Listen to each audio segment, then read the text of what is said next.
Good morning, everybody. Today is Thursday, April 9th, and we are waiting for some numbers here. Core PCE index. Let's see what we got going on here. Came in line month over month. Final GDP quarter over quarter, 0.5% down a little bit. Price index will probably be down as well. We'll see how that's going to impact things. Unemployment claims went up. That actually should be a little positive. I'm not sure. These things could be kind of conflicting here. Waiting for the last quarter over quarter GDP numbers. I'm anticipating that's going to be down, but we'll see. Personal spending went down a little bit. Not surprising. All right. Well, let's get into it. I don't see anything else on the board for today. We've got wholesale inventories at 9 o'clock. And then tomorrow we cap off the week with core CPI month over month and year over year also. And then you finish off at 9 o'clock with University of Michigan consumer sentiment. Let's see if we get that last number in there before we go. Nope, no dice. Okay. Anyways, let's get into it. Again, if you're new to the channel, as usual, please subscribe to the channel, hit that thumbs up button, like this video, and go down in the description and join our Discord community. You'll find that in the description down below. Normally, we have live trading from 9:30 a.m. to 11 a.m. Eastern time, but not today. Anyways, taking a look at the VIX. Big gap up from yesterday from the announcement of a ceasefire. We still have a lot of gap ups, or gap downs rather, to fill here. So you can see this gap right here. It's going to be aligned with the 20-day moving average. And then we still have this open gap down from March 30th at $30.34. We are below the 50-day moving average, $22.45. So for the time being, things are kind of relaxed. Do I think that we're done and we're out of the woodworks? No, I do not. If anybody ever follows Iran and the negotiations that go on with Iran, they are a kick the can down the road negotiator. And I think their hopes are the longer that they can prolong the negotiations, it puts more pressure on the U.S. to pull out. So I think that I don't think that we're done yet for the spikes. And however, that being said, I think we are closer to a bottom than we were a month ago, right? So let's get into the crude oils. We're watching those are starting to elevate again, getting closer to the $100 barrels. It's still well above the $50-day moving average at $86.76. I think the new norm is going to be over $100 a barrel, actually. We are below the 20-day moving average at $104.46. This is Brent crude we're looking at. Get into the crude, and the crude is inverted just a little bit now, not as bad as it was the other day. We're hovering just below $100 a barrel. We are above the 20-day moving average. 20-day moving average on this is $98.34. We're above yesterday's close. There's a big, this is a big speed zone here. So this thing could very easily spike up. Even though there is supposed to be a ceasefire for 2 weeks, there's still volatility happening over there. I think initially, once the ceasefire happened, I think there were some exchanges happening with Iran, and I'm not sure if it was which other country it was, but there was definitely something that was happening with Iran. With Israel, and I'm not sure one of the other countries over there that was not involved in this ceasefire. So that being said, let's get over to the ES. Again, if you're new to the channel, subscribe to the channel, hit that thumbs up button, and like this video. Pretty much consolidation happening right now. Everybody's sitting, wait and see. This kind of bothers me here. We've got an open point of control here from the other day, 66.2345. We're at 68.05. Big spike up here. So this all happened after hours. So you know what happens. You have to worry about this. And when we get into Tesla, you're going to see that this big spike up that we had, overnight on the 7th. Was a race yesterday in Tesla, but not everything else, just Tesla. Tesla's just a volatile beast right now. So we are holding above the 50-day moving average, 67.90, which is positive. If we lose that, you have a 67.57 level and from September of 2025. Below that, you've got a point of control level that was filled from the 18th, sitting at 67.32.94. And also you have another high here from September, sitting at 67.04.14. However, I'm going to get rid of that level because you have the 200-day moving average just below that. I would use this level stronger than any other level. And then, of course, if you lose that, you have the 20-day moving average, and then you have that open point of control at 66.23.45. If you lose that level, all bets are off. You're coming back down here 65.67, and below that 65.23, respectively. So if you move up, if you do get above this 100-day moving average, sitting at 68.32.66, you can push into a weekly high from December of last year, which is 69.63. And if you can get above that, you can start pushing to your all-time highs again. So. But right now, I think holding pattern. I don't think we're going to get that big burst of movement until you get a final deal and people can analyze that final deal, right? So let's take a look at the SPY. The SPY is going to be very similar. I think all these charts are going to be very similar, right? Same thing, right? It's like you're looking at the same chart, just different numbers here. The difference is we don't have an open point of control level down here. This was filled with this big wick down here. So if we do lose this monthly low of 671.20 from back in December, then you come back down here, this 200-day moving average, 663.60. Above that, if you move above this February low, we couldn't get above it yesterday, tried, and then we still rejected it. 675.78 is the line in the sand for today. If you get above that, you can push into this 100-day moving average. Didn't quite get there yesterday, 678.52. If you get above that, 682.81 is your next target. If you do lose 671.20, your December low of last year, you're coming back down here to this 200-day moving average, 663.61 pretty quickly, I would say. And then below that, you probably come down to here to the close, 659.37 from the 7th, right? So let's get over to the NASDAQ. Again, if you're new to the channel, subscribe to the channel, hit that thumbs up button, and like this video. I need your help building the likes and supports. Also, don't had some comments yesterday. Do not be afraid to leave a comment. If there's things, I do a rinse and repeat pre-market, right? You have to go over the things that are going to affect your day trading. I do this to take a look at things, how it's going to impact my morning as a day trader. So if there's other stocks you want me to cover, I'll be glad to cover them.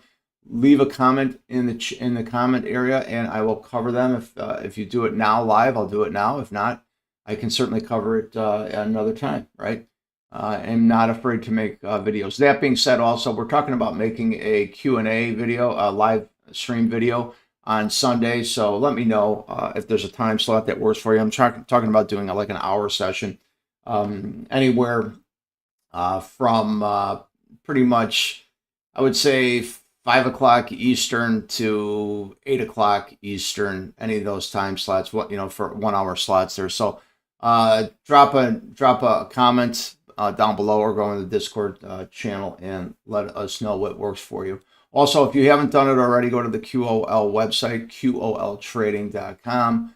I will actually put that in the website there, and subscribe to the channel because we have been putting out a newsletter on Sundays, just kind of recapping the week and the market ahead, right? So just kind of going over geopolitical news and everything that's happening in certain levels, and pretty much everything that I go over every day. So now getting back into the NASDAQ, same thing. Everything is just kind of channeling here. We do have an open point of control at 24,224.29 from the other day. We are above this 50-day moving average at 24,806.93, which is a good level to hold. You can see we're holding above this old point of control level, 24,905.73, which is positive. We are also pre-market holding above this 24,979 level, which is a September high. Still kind of consolidating here, trying to find out making a move here. We're still below the 100-day moving average at 25,140.49, call it. So if we lose these 50, you have the 200 right here at 24,642 and change. Below that, if you lose that, you've got the 20 at 24,036.38. And then this open point of control, as we just discussed, at 24,224.29. So below that, I would say that you're going to drop down to this other channel here, which is an old point of control that was filled. I'm going to mark that as filled from March 26th at 24,084. Right. So that could happen if some war breaks out over the weekend. I think a lot of these levels, will they get filled during the day here today or tomorrow? I don't know. It depends if something breaks out during the day, but a lot of the times these levels get filled over the weekend. You open up, gap down, gap up, right? So let's get over to the Qs, then we'll get over to Tesla, and then we will call it a day. So Qs, same thing, a little softer on the Qs pre-market here. We do have an open point of control again. I'm going to start with that 584.63 from yesterday, and we did try to get above this monthly high here from monthly low rather from January of this year, 607.05. Could not get above that. You were below yesterday's close, and also yesterday's close aligns with a point of control from yesterday as well, 606.09. Your line in the sand. If you pop up there, I would sell short of that, right?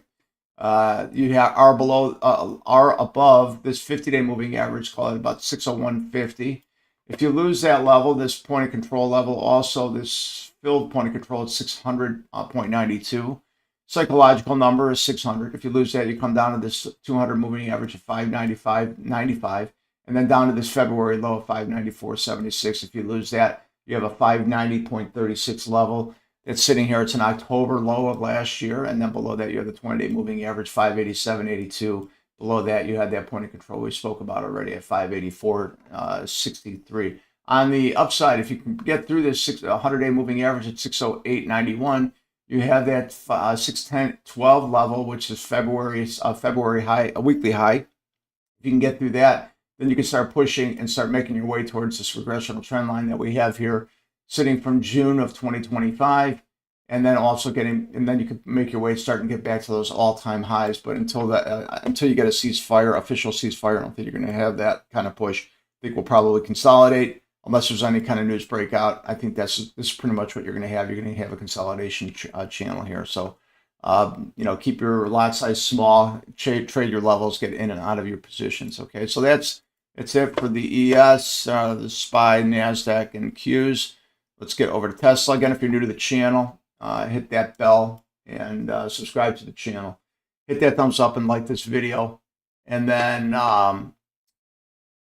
also go down to the Discord description area and join the Discord area, right, for live trading from 9:30 a.m. to 11 a.m.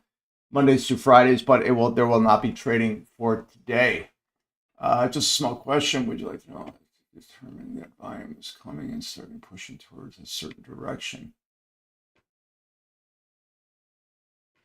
Well, you have to have your, when the market is open, as far as the volume is concerned, you have to have on your charts here. I've gone over this before where you can look at a volume here. This is a perfect example. You can look at a volume candle. Don't look, when you're looking at volume, you do not look at the size of the bar up here.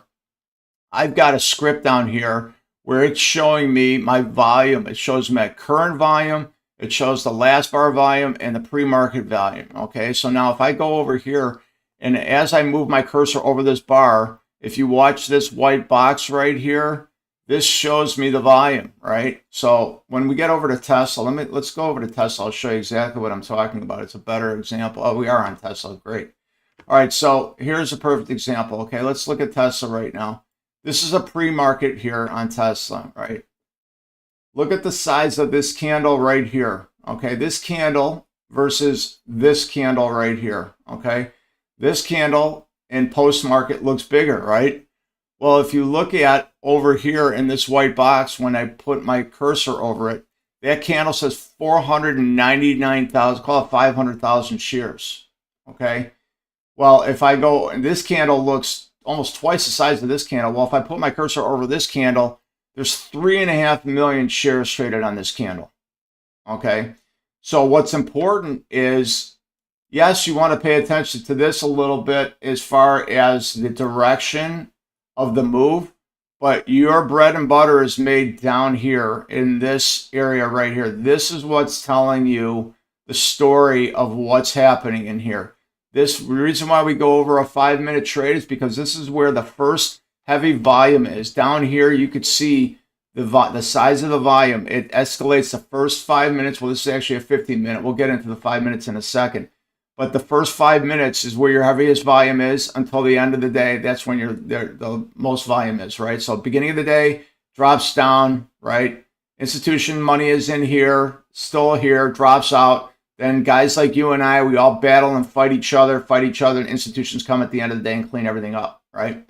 So you have to pay attention to down here. So you could see this yellow line shows you average volume for the day. So you can see when it spikes up above that level, it shows me there's a move coming, a strong move towards it, right?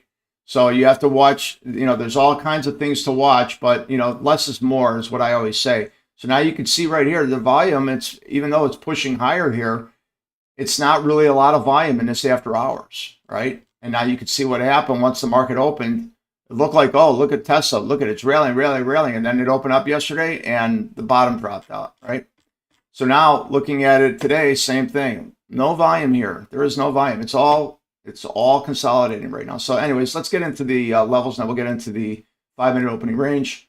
But good question about the volume. So now what we're looking at here right now, I would love this housekeeping to be done. And what do I mean by the housekeeping?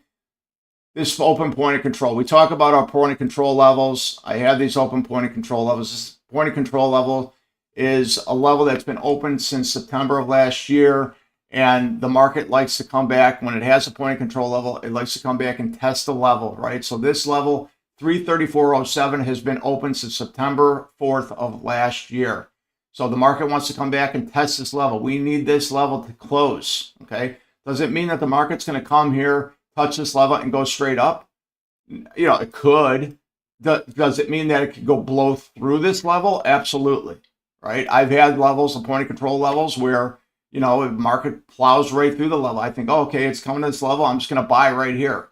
Well, you just have to watch your market, and see what kind of price action is happening when it gets to that level. However, that being said, I know right now if the overall market is weak, and I'm in this position for short, I'm trying to target this 334.07. I want this to get hit. Why do I want this to get hit? Because we have a lot of point of control levels that are open way above us here. We've got the closest one we actually have one that was set yesterday here. Let me see here. Actually, we do. We have one set here from yesterday, 347.95 from yesterday. So I'm going to mark that on here, actually. So that's a close one that we have. So go 48.6 point of control. Boom. Okay, so now we have a point of control, a close one that's open above us. So that's great. So, but ideally, I'd like to see a flush in the market. I'd like to see one more sell-off here. I think we're getting close to the bottom. Do I think we're there yet? No, not quite, but I think we're definitely getting close, right? I think what'll seal the deal is if you get an official ceasefire. I think that there's going to be some volatility before that happens, though. But when you get down here, and then you can close this 334.07. So now you've got a point of control that's open from yesterday, 347.95. Above that, this is a filled point of control. I'll see how that holds up. I like that level so far as a resistance level. Then if you can get through there, you got a 388.90 level, 397.89 level from the 18th of March. Obviously, you've got these moving averages that you have to get through. But then above that, if you can get through those moving averages, then you're going to start moving higher. And then you've got a 455.12. That's from January of this year. You got a 478.39, which is from December of last year, right? So those are great level on the point of control side. So as far as what we're looking at today, I'm looking for pop and fades today, right? Tesla is still in a downward slide here. Now, the one positive thing that, obviously you saw what happened yesterday. Gave back the entire move from the ceasefire call that we had over the night, right? So it gave back everything. So I would say that Tesla's probably going to try to make a shot for Tuesday's low, 337.24. So ideally, what I would like to see in the morning, I'd like to see a little pop and fade. But one thing to be aware about, one thing to be wary of, let me get rid of this. I'm going to leave that level right there. If Tesla gets some strength and pops up, this whole selling that went on yesterday, there was no buyers here. This is a 15-minute chart we're looking at right now.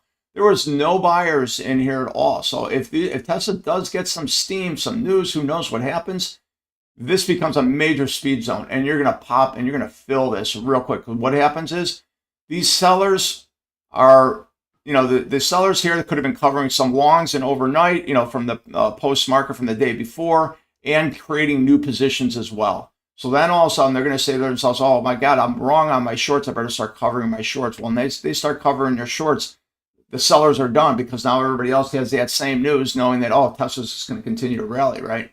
So that's something to be prepared about also. So that's one thing I would watch first. I would watch, maybe a little pop and fade, and I would love for this to clean up, and then we get done with our downside, and then we could start moving higher. Let's see. Could you show me how you draw a point of control level? I think I don't quite get that. So this point of control is a script that I have on my computer. So I'm not sure if you have this script or not. But what I have here is, up here are my tools, and most of them are all scripts that I've created and I've added onto. So this is a point of control. I always do my point of controls on the 15-minute chart. And as you can see here, so let me just see if I can go to an all clean chart here. It cleans it up here for you.